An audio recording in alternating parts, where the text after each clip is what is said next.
ओम।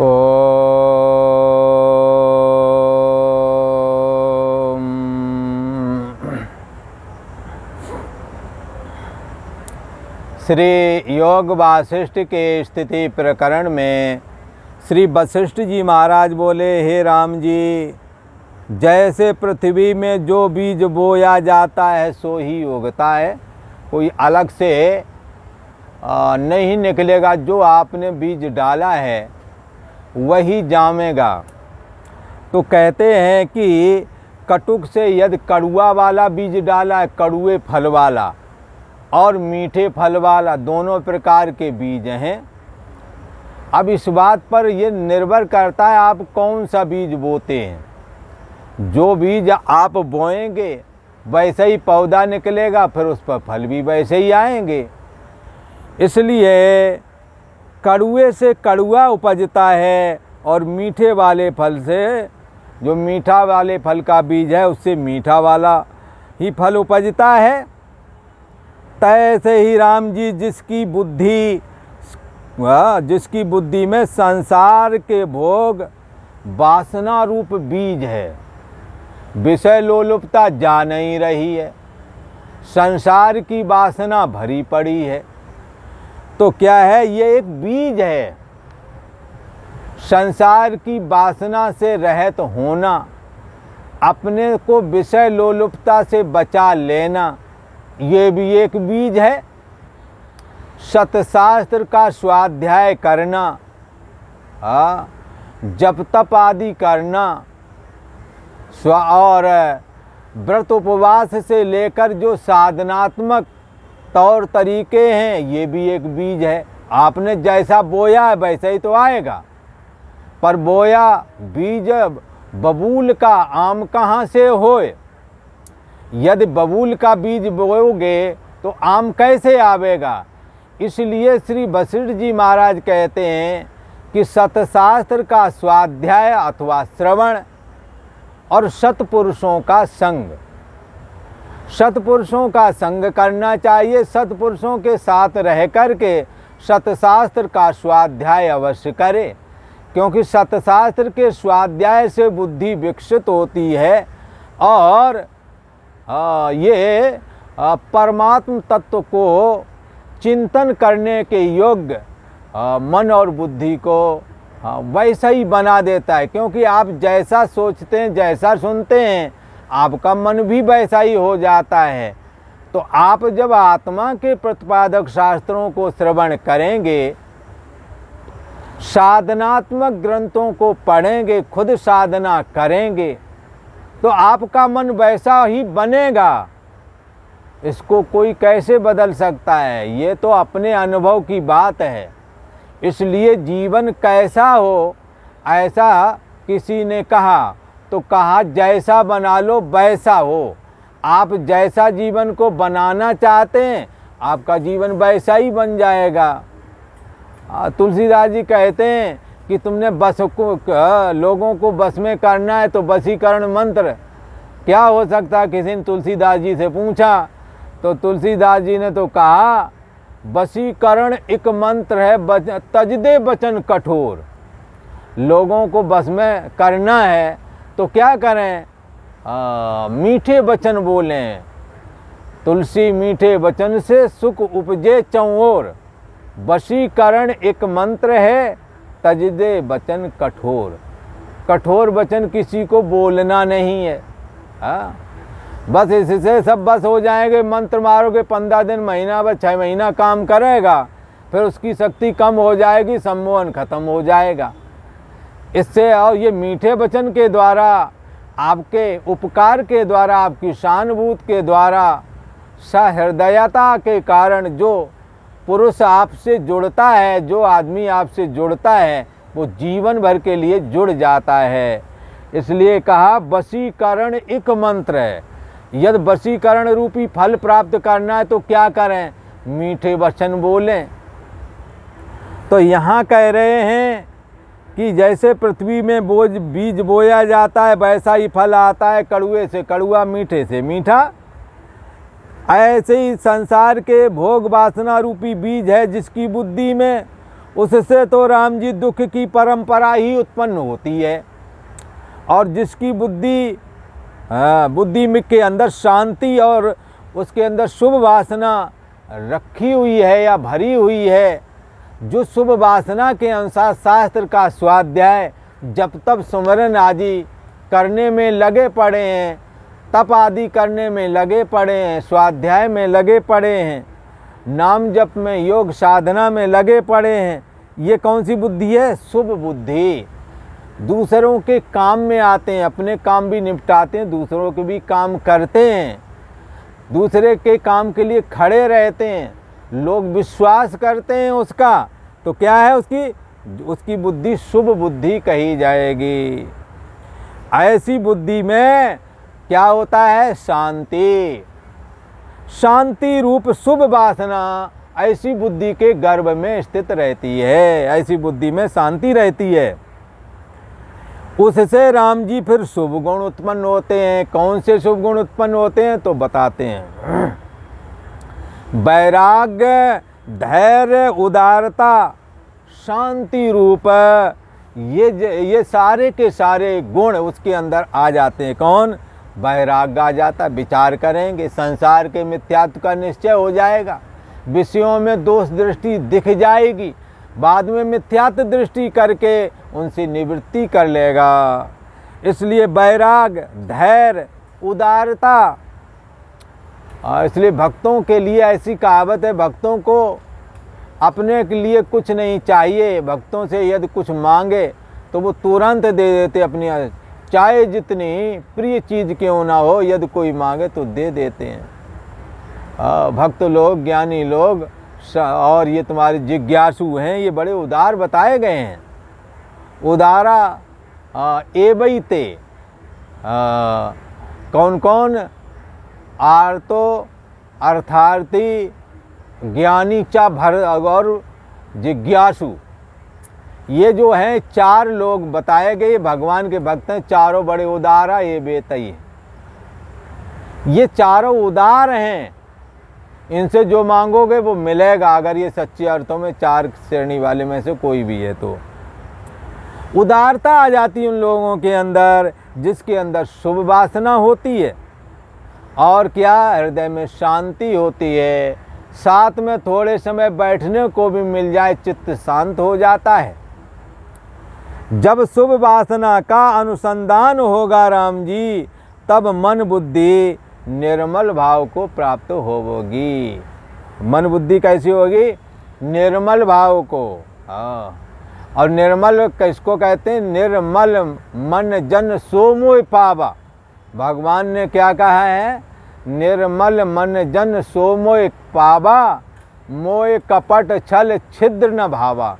छली छिद्री आदमी नहीं चलता है भगवान के दरबार में, बाकी सब चल जाते हैं। जब शुभ वासना का अनुसंधान होवेगा, तब मन बुद्धि निर्मल भाव को प्राप्त हो जाएगी। और कब मन के निर्मल होने पर परमात्मा पीछे पीछे आ जाते हैं।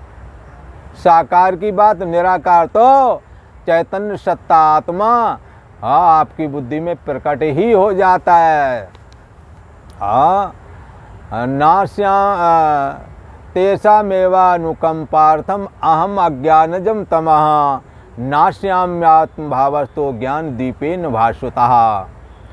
ज्ञान रूपी दीपक बन करके हृदय में उसके अंदर परमात्मा प्रकट हो जाता है, जिसके हृदय में वैराग्य है, जिसके अंदर में धैर्य है, उदारता है और शांति है। ऐसा जो कोई पुरुष है उसके अंदर में ये ज्ञान रूपी दीपक बन करके परमात्मा प्रकट हो जाता है। जब मन निर्मल हुआ, कबीरा मन निर्मल हुआ, जैसे गंगा नीर, जैसे गंगा जल निर्मल होता है, तो जब मन निर्मल हुआ तब सनही अज्ञान नष्ट हो जाता है। जब मन निर्मल हो जाता है तो धीरे धीरे करके अज्ञान नष्ट हो जाता है और सज्जनता बुद्धि होवेगी, सज्जनता बुद्धि में छा जाती है।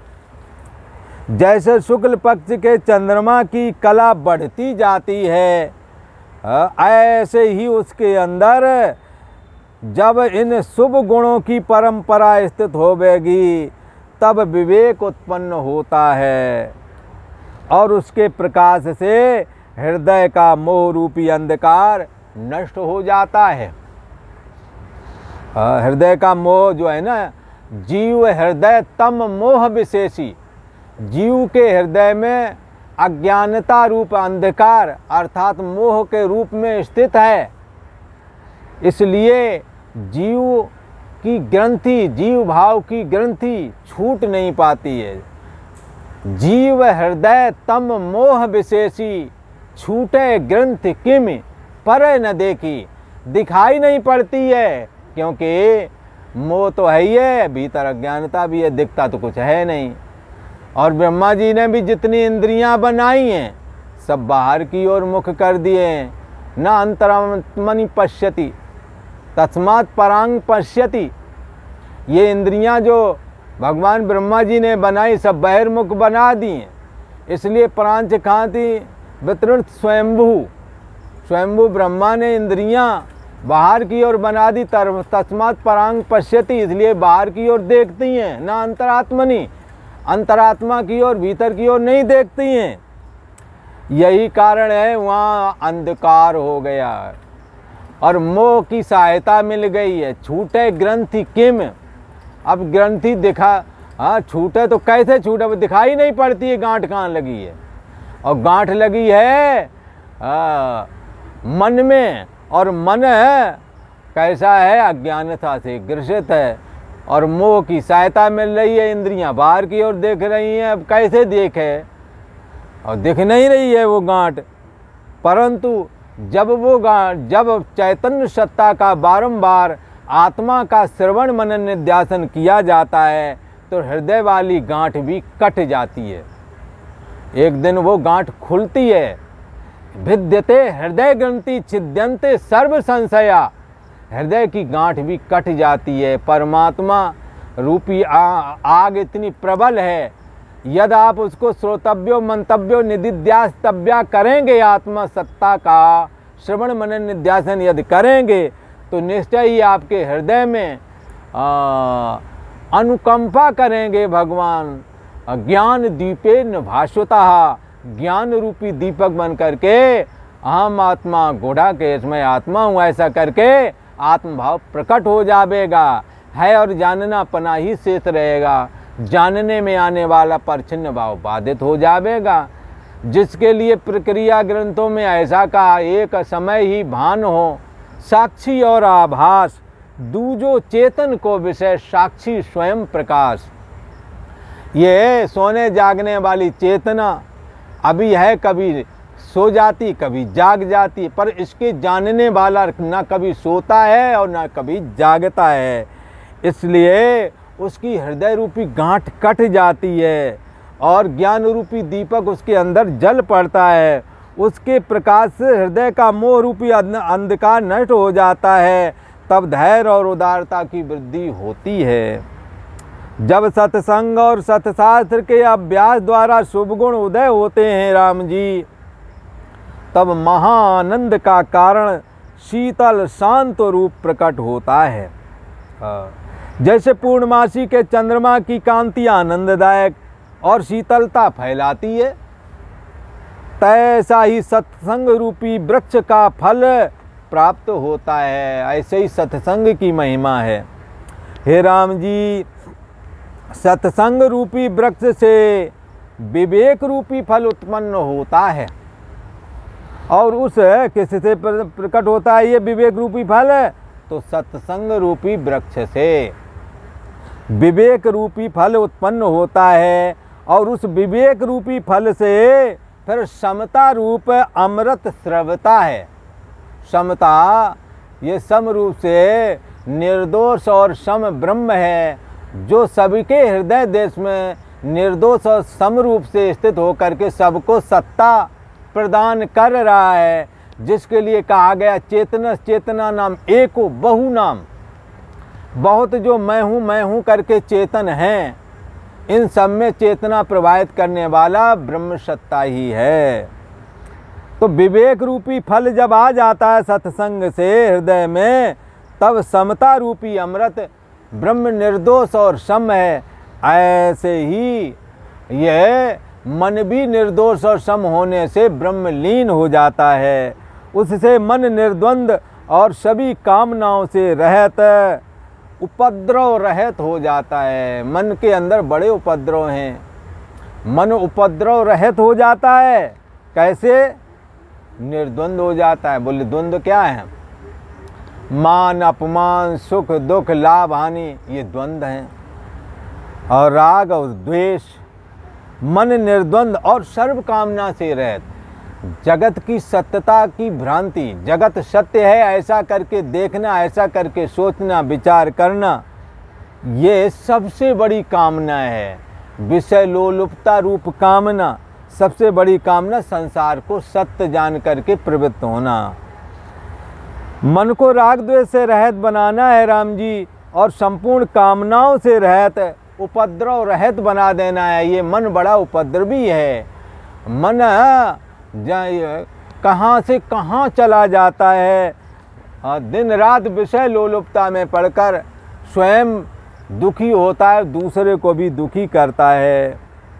हे राम जी, मन की चपलता शोक अनर्थ का कारण है। मन की चपलता और इसका शोक कैसा है? मन की चपलता शोक और अनर्थ का कारण है। और अनर्थ से अनर्थ में, इस जैसे समुद्र में एक लहर दूसरी लहर पर, तीसरी लहर पर से फेंकते जाते हैं, ऐसे एक अनर्थ दूसरे अनर्थ में पहुंचा देता है। मन की चपलता शोक और अनर्थ का कारण है। ये मन जो चंचल है ना विषयों की ओर, शोक का यानी दुखी होने का कारण बनता है, अनर्थ का कारण बनता है। इसलिए यहाँ कहते हैं कि मन के अचल हुए सब शांत हो जाता है। इसलिए हे राम जी, शास्त्र के अर्थ धारने से सारे संदेह नष्ट हो जाते हैं और नाना प्रकार की कल्पना जाल भी शांत हो जाती है। इससे हे राम जी, जीवन मुक्त अलेप होता है। उसके अंदर शरीर मन इंद्रियों का जो सत्यत्व बुद्धि करके ग्रहण करना आदि है वो नहीं होता। इसलिए शास्त्र के अर्थ धारण करने से सारे संदेह नष्ट हो जाते हैं और नाना प्रकार की कल्पना जाल भी उसकी शांत हो जाती है। जो चैतन्य सत्ता आत्मा का श्रवण मनन निध्यासन करता है, इससे जीवन मुक्त, जो आत्मा को जानता है वही जीवन मुक्त है। आत्मा में जिसकी मैं बुद्धि स्थापित तो वही जीवन मुक्त है। इसलिए जीवन मुक्त कैसा है? अलेप है। और आज इतना ही।